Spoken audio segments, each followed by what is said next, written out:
స్వాతంత్ర వేడుకల్లో రాష్ట్ర దేవాదాయ శాఖ మంత్రి ఆనం రామనారాయణ రెడ్డి అస్వస్థతకు గురయ్యారు.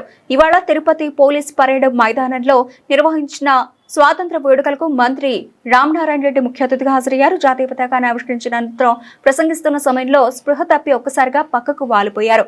వెంటనే అప్రమత్తమైన భద్రతా సిబ్బంది మంత్రి కింద పడకుండా పట్టుకున్నారు. బీపీ డౌన్ అయినట్లుగా గుర్తించిన వైద్యులు సకాలంలో మంత్రికి ప్రాథమిక చికిత్స అందించారు. ఆయన ఆరోగ్య పరిస్థితి నిలకడగా ఉందని వైద్యులు వెల్లడించారు. కాసేపటి తర్వాత మంత్రి ఆనం స్వాతంత్ర వేడుకల్లో పాల్గొన్నారు. మంత్రి ప్రసంగాన్ని తిరుపతి జిల్లా కలెక్టర్ వెంకటేశ్వర్లు కంటిన్యూ చేశారు.